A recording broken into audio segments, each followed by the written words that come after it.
heroes acting out there on a silver screen. Come grab a seat, popcorn is on me.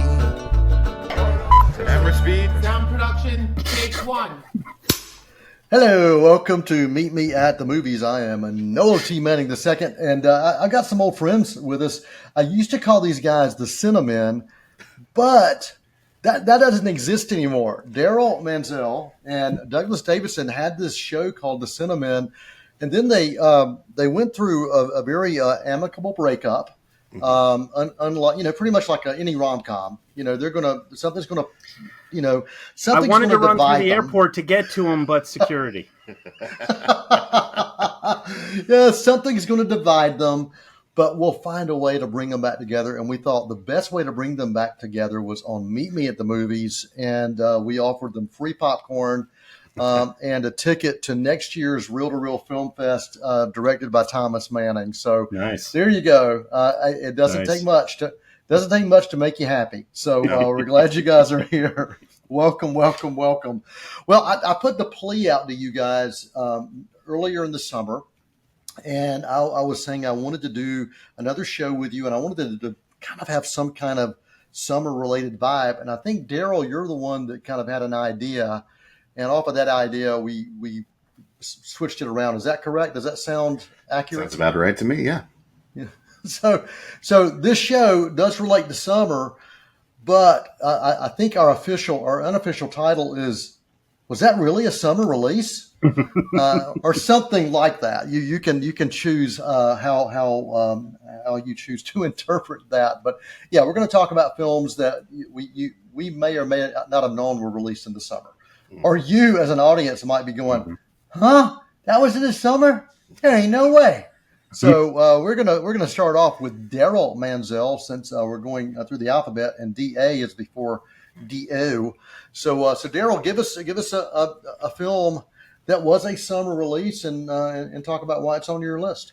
A film that was a summer release came out in June of 2009, a little science fiction movie called Moon, directed by Duncan Jones, starring Sam Rockwell and Sam Rockwell. When I think of summer movies, I think the general consensus is big, loud action, popcorn flying all over the place, audiences cheering. Moon is a much smaller, more introspective movie. I always say that the best science fiction movies are the movies where you kind of learn a little bit about humanity with the trappings of sci-fi, and I think Moon does a great job with that. About man on the moon, mining minerals, shooting them back down to Earth. That is his job. He's been up there isolated by himself for 3 years.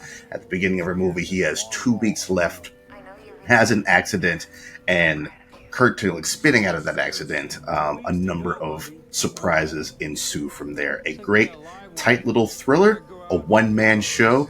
It is absolutely gorgeous. I saw it at a completely empty theater. Like I said, in the middle of June. It was disappointing. I spent the rest of the summer trying to tell people, go watch this great movie, Dune. Also, great soundtrack by Clint Mansell. No relation there. One of my top 5 favorite scores of all time. Wow. Okay. Awesome. Yeah. Awesome. Well, thanks for sharing about that. Douglas, you have any questions for Daryl about Moon? Does it have a happy ending? It has a very ambiguous ending. We'll put it that way. Endings that are never answered. Does Sam Rockwell make it out alive? If you throw up against Sam Rockwell, I need to know. Sam Rockwell, yes, or maybe no. Oh. Okay. Well, Thomas just texted me and said he had a question. So he said, ask Daryl Manzel, has he ever mooned anyone in public? So since you're talking about Moon, Thomas, we'll ask that question. So the answer is yes. The answer is absolutely no. No. The public does not want any of that. Okay. All right. I'm glad that Thomas has that answer. I'm not sure it was the one he was looking for, but it's the answer he gets. All right, Douglas, give us your list of, was that really a summer movie? What's the top of your list? Oddly enough, mine goes sort of hand in hand with Daryl's.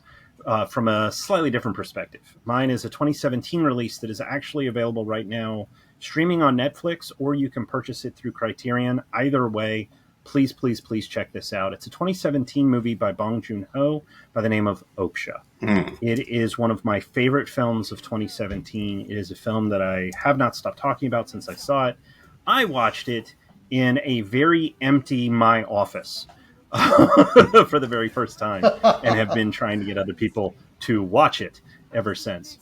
A lot of folks feel like Netflix movies tend to be films that are disposable in a lot of ways. But much like Moon, Oksha is something that is very thoughtful. It is the story of a young girl by the name of Misha who lives with her, I believe it's her grandfather, on a farm where they raise what is called a super pig. And it's called a super pig because it's absolutely enormous, and it was bred that way on purpose. And they are part of a, we'll call it global competition to see who can raise this super pig and who will be chosen as the best super pig. Well, what Misha doesn't realize is that their pig, Oksha, will not only be chosen, but be taken from them. So Misha leaves their little village and goes straight into the city in order to try to rescue Oksha. So it's a bit of a rescue film, but it's also a film that explores environmental issues. It explores animal rights issues and a number of other very heavy things. It is a hard watch, particularly towards the end, but it is a wonderful and thought-provoking film in which even the cinematography shifts from its sort of natural, magical realism, if you will, of the mountains of Japan, and then as you get further and further into the more urban areas, everything sort of the look of it, the shooting style, everything changes. It's got a phenomenal cast of people that you know: Tilda Swinton, Paul Dano, Jake Gyllenhaal, Lily Collins, Stephen Yuen. But it's led by Ahn Soo-hyun, who plays Misha, and she is the anchor for this film. It is fantastical, it is magical, but it is incredibly dramatic. So be aware, but please do check it out. Awesome. Daryl, any questions for Douglas on the film Oksha? No questions. While Doug was talking about it, he was the person who got me to watch it. It really occurred to me that Oksha is maybe the closest I've gotten to a live action Miyazaki movie. Yes. It kind of has a bit of that feel, that tone. Yeah, I really enjoyed it. Thank you for that suggestion there, good sir. And you can get it on 4K. You can own it on 4K from Criterion, which is the best way, honestly, to watch it. Yep. Awesome. And Thomas just continues with the questions that are completely legitimate, and we can only expect Thomas Manning to send this. So how much bacon can you get from a super pig is Thomas's question. I don't know if we want to address that. No, I'm sorry. How many pounds of bacon can we get from a super pig?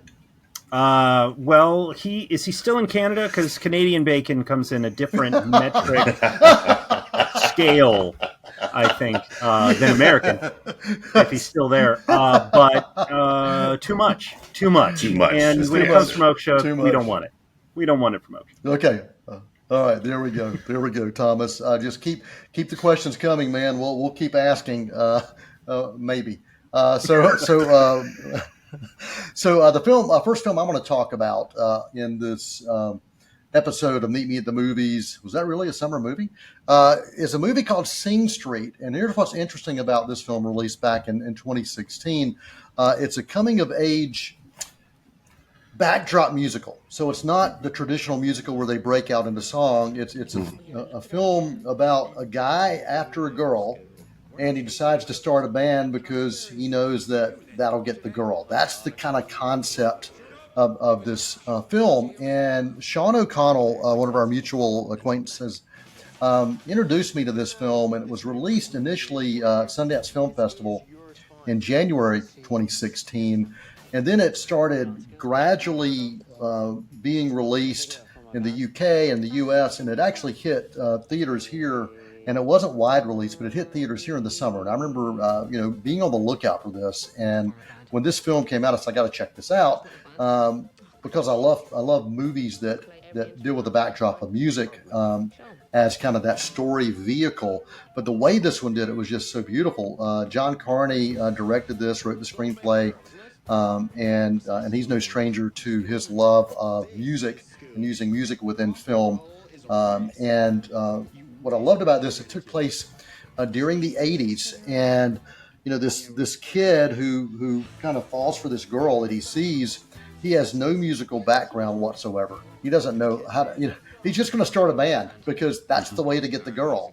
And so he ends up learning about music from his older brother, who pretty much knows everything there is to know about music. And his older brother's kind of this stoner dude that, you throw in Jack Black and Jeff Spicoli into a blender, and that's kind of what you get with this older brother.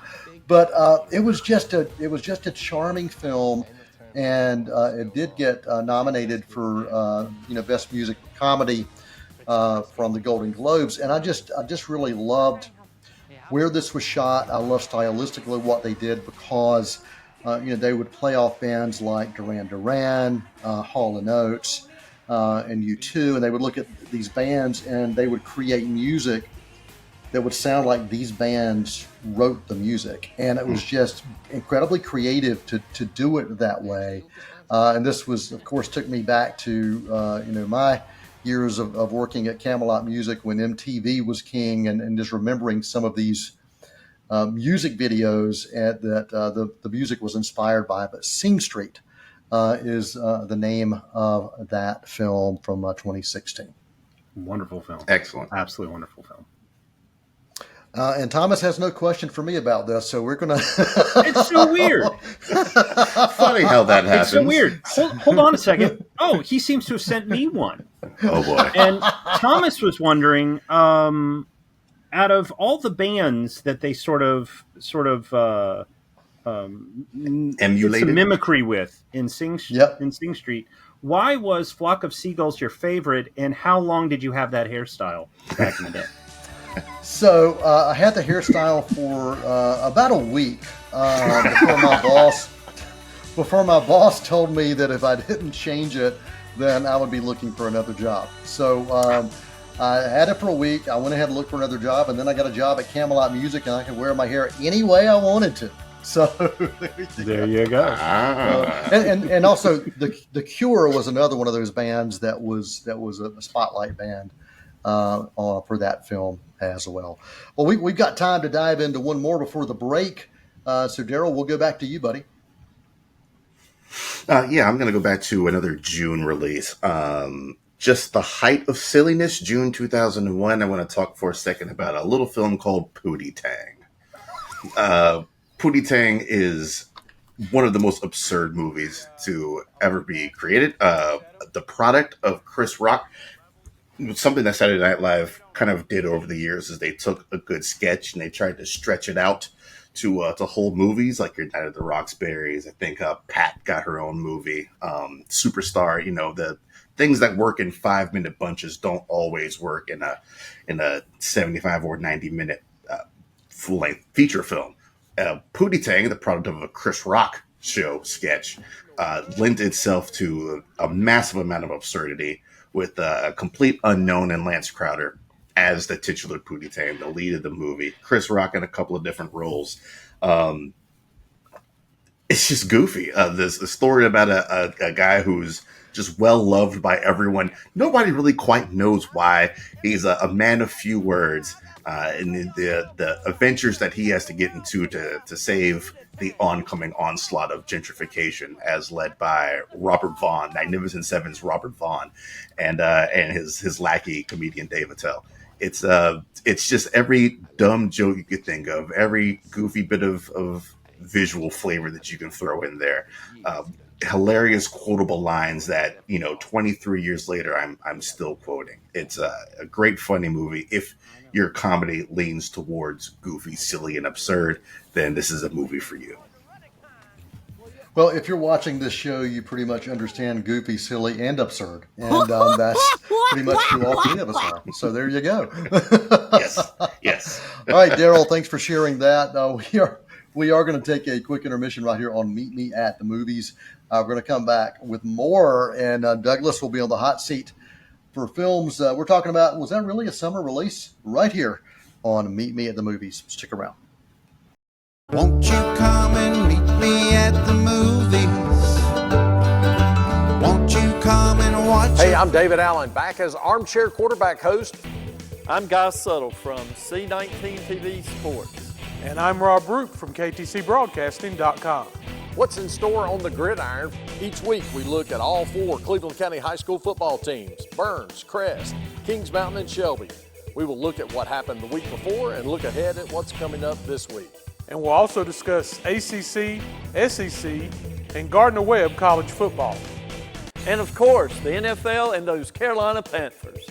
So don't miss another great season of football right here on Armchair Quarterback on C19 TV and online at c19.tv. Hi, I'm Deb Harden, host of For Your Information.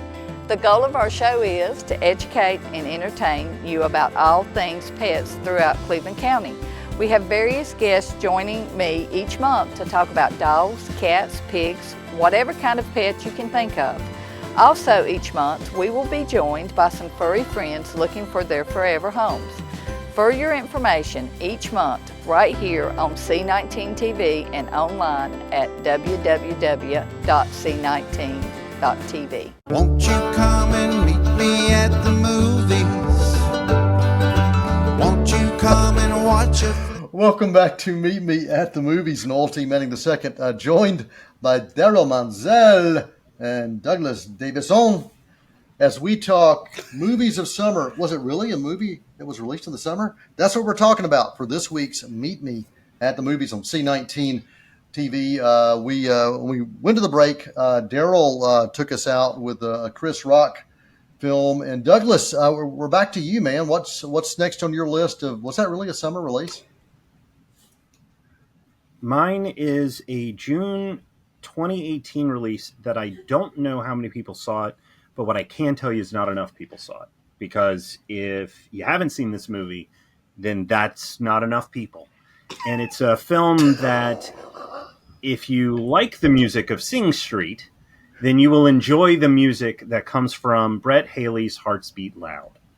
It is a film about a father played by Nick Offerman and his daughter played by Kiersey Clemons, who she's getting ready to go off to college, and he runs a record store and doesn't really want her to leave, and he's a single dad because I believe the mom passed away, and he's struggling to keep the business running, and he's struggling because his daughter is going to leave, and his daughter's also falling in love with a young lady who's played by Sasha Lane, who's really wonderful in this.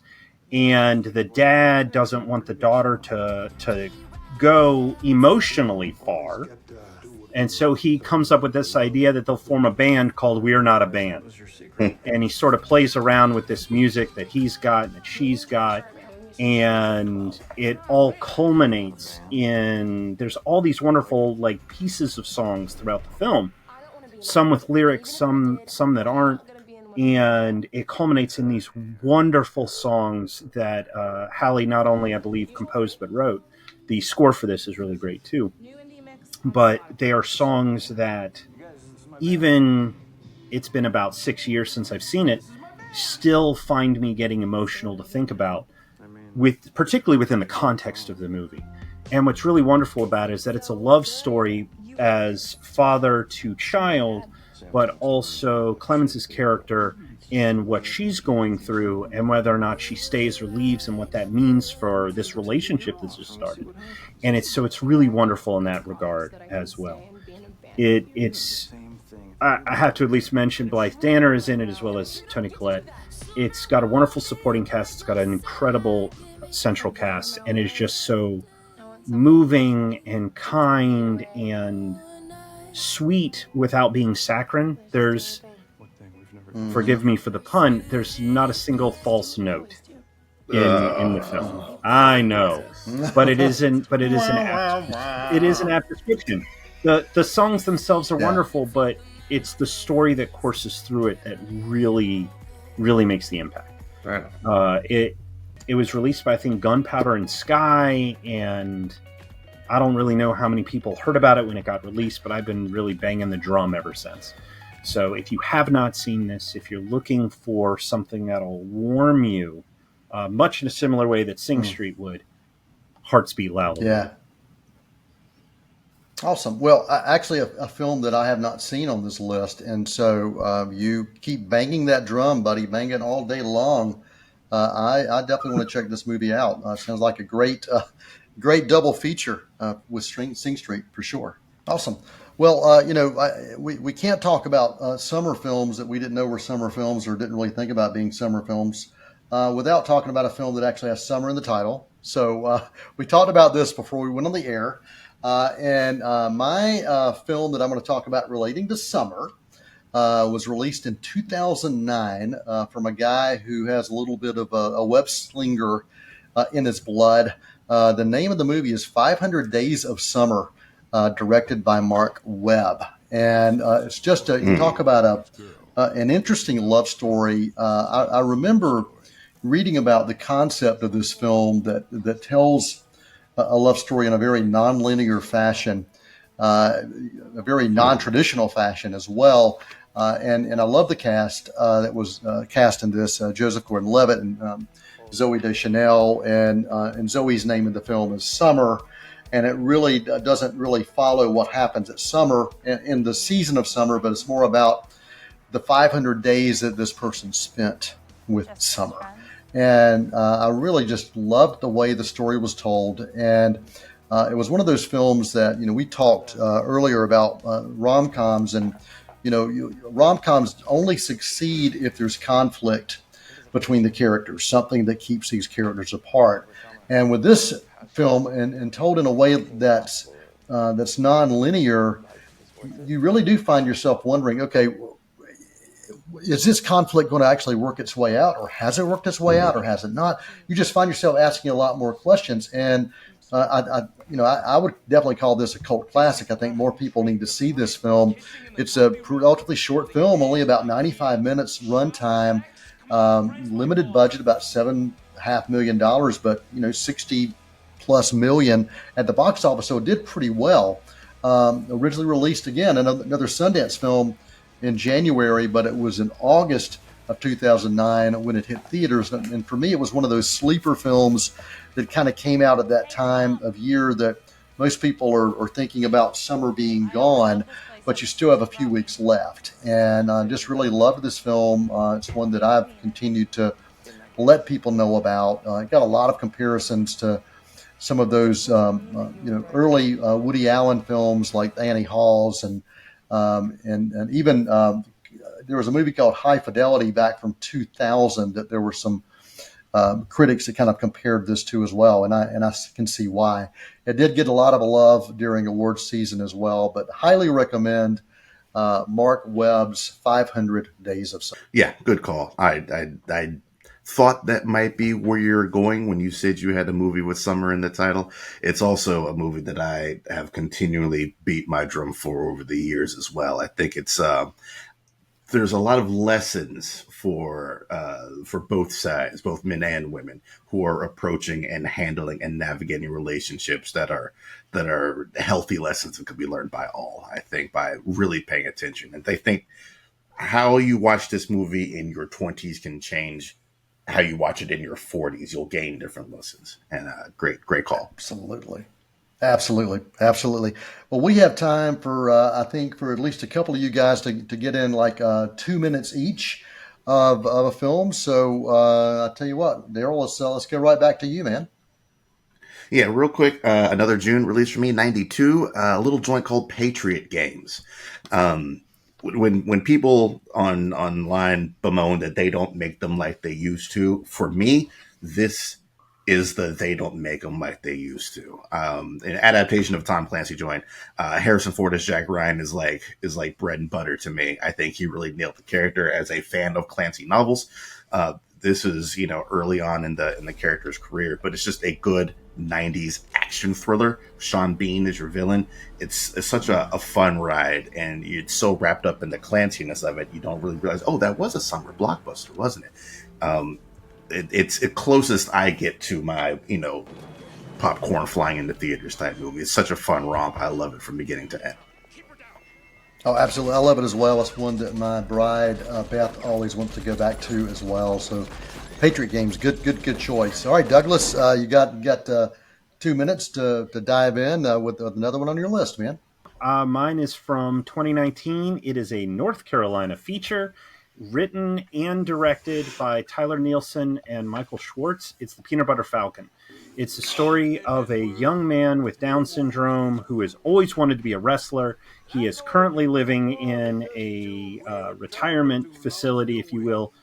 He's living with Bruce Dern, and he wants to get out there, and he decides to go for it. And along the way, and that's Zach Gotteskin. And Zach is on the road, and he's doing his thing, and he runs into Shia LaBeouf, who's on a bit of bad luck. And the two of them sort of bump into each other. And through Zach's gumption and Shia's, well, something, they figure out a way to help Zach. Can he make his dream come true and learn how to become a wrestler and go to a wrestling camp that is in North Carolina? It is a road trip movie. It is a comedy, a bit of drama, bit of action. But Zach is just truly wonderful in this. Shia gives some of the best work that I think he's done so far in his catalog. Dakota Johnson is in this, along with Thomas Hayden Church, John Hawkes, John Bernthal, a couple of names that everybody would know. But it's so beautifully shot. It encapsulates what's really wonderful about North Carolina, particularly the rural areas. And it's a kind of film that doesn't look down at all on any aspect of its story. It is not about, we're supposed to feel so. It's not that kind of thing. The character that Zach plays isn't someone we're supposed to feel bad for. He's just a person who has been held back from his dream, and this is his story of becoming the Peanut Butter Falcon. And so if you've never checked it out, give it a shot. Yeah, it is beautiful. It is charming. And it is a film that everybody needs to watch. And I mean that across the board. It will... It's a film that can appeal to families, and it hit all the quadrants. I think it's one of those that just can speak to so many people. Absolutely. Cool. Peanut Butter Falcon from 2019. All right. Well, we may have to come back for a part 2 because I'm sure we've got a few more on our list. So we'll see if we want to schedule a part 2 of. Was that really a summer release? We do appreciate everybody spending time with us. Right here on Meet Me at the Movies. Daryl Manzel and Douglas Davidson joining us to talk about those films that really were released in the summer. You can always email us at info@c19.tv. We do encourage you and invite you to spend time with us every week. And thank you for that. Awesome. Thanks, guys, for joining us. Appreciate it. And until next time, for Meet Me at the Movies, Noel T. Manning II, and that is a wrap.